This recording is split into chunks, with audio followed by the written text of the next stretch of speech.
Hello, বলি তুই পরীক্ষা কেমন হলো? বাসা আসবে কখন? এই তো শেষ, আসতেছি। কে ফোন দিছে?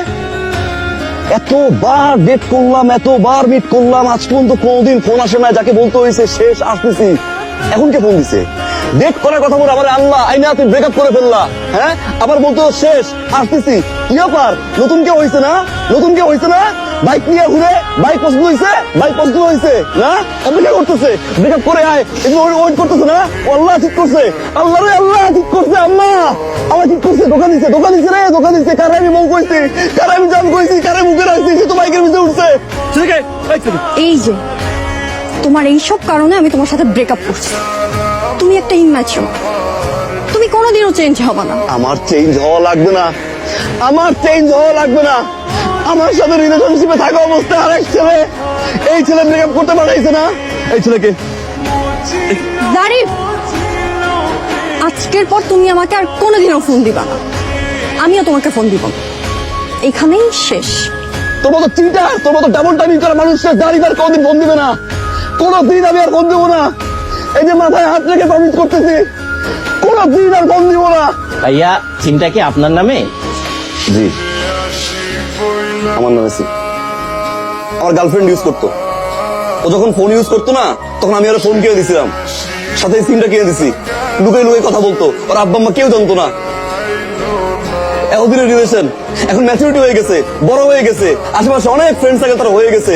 এখন আমার নানান প্রবলেম, আবার হ্যান্ড প্রবলেম, ট্যান প্রবলেম, উঠতে বসে প্রবলেম, বসতে যাই প্রবলেম, সব জায়গায় প্রবলেম, এত প্রবলেম আর প্রবলেম। ব্রেকআপ করবি, ঠিক আছে তুই কর, জোর করে তো কারো মন পাওয়া যায় না, দেহ পাওয়া যায়। অত দেহ দরকার নেই, আমার মনটা দরকার ছিল, সেই মনও আমার দিবে না, দিস না, সমস্যা নাই, ব্রেকআপ কর, মিচুর ব্রেকআপ কর। আরে কান্নাকাটি করে আমি তো গেছি ব্রেকআপ করতে, ঠিক আছে ফাইন, শেষ করে এখানে। তারপরে যা 6 মাস গ্যাপ দে, তুই কষ্টের গান শুন, আমিও কষ্টের গান শুনি, তারপরে রিলেশনশিপে যা, সেটা মানানো যায়, বুঝানো যায়। ব্রেকআপটা করতে পারলো না, সঙ্গে সঙ্গে ফোন দিতে, ফোন দিয়ে থেকে বলছে তুমি কোথায়, তুই দোকান দিবি কেন আমারে, ঠিক করবি কেন আমারে?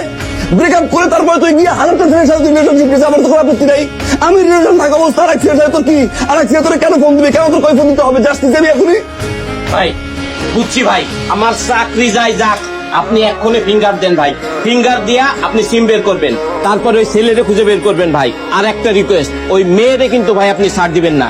দুনিয়ায় কোনো ছলনাময়ীর কোনো ছাড় নেই। আজ থেকে 3 বছর আগে আমার এই মনটা নিয়ে ভেঙে চুরমার করে ভাই নদীতে ভাসাই দিছে। এখনো পর্যন্ত আমি অরিজিৎ সিং এর গান শুনি। ভাই ফিঙ্গার দেন। কল দিছস না, কল দিছস।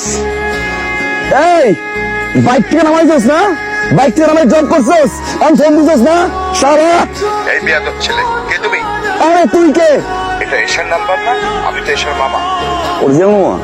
অরিজিনাল না তো কি? তুমি কে? আসসালামু আলাইকুম মামা, আমি তো এশার হাজবেন্ড। হাজবেন্ড বা এশার আবার বিয়ে হলো কবে? কালকে 8:59। আপনি কই ছিলেন? এশার বিয়ে হয়ে গেল, আম্মা আমাকে জানালো না। কি জানাবে, তারা তো আপনাকে গনেই না, পাত্তাই দেয় না। আমি বসে জিজ্ঞাসা করছি মামা কই, কর মতো ভাবির না বিয়ে থাকার চেয়ে না থাকা ভালো। আপা এই কথা বলেছে? জি জি বলছো মামা।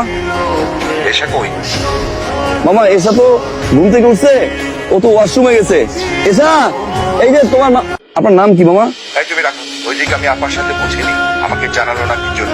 বুঝেন মামা বুঝেন, এরকম ফ্যামিলিতে সম্পর্ক থাকার চেয়ে না থাকা বলো মামা। আসসালামু আলাইকুম ওয়া রাহমাতুল্লাহ। হ্যালো কে?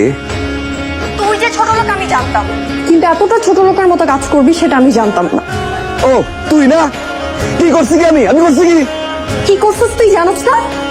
আজ পর্যন্ত কোনদিন আমার তুই বড় নাই, এখন মুখে তুই আসবে, ছোট লোক আসবে, অনেক কিছু আসবে, কারণ তুমি তো চেঞ্জ হয়েছো। তুমি চেঞ্জ হয়েছো, তুমি চিট করছো না? তুই এখন আমার সাথে দেখা করবি, এখন মানে এখন। আমি আর কিছু শুনতে চাই না। আসতেছি আমি, চিটার বাচ্চা চিটা, আমি আসতেছি। তুই কই, তুই কই? আসতেছি, দাঁড়া, থাক তুই থাক।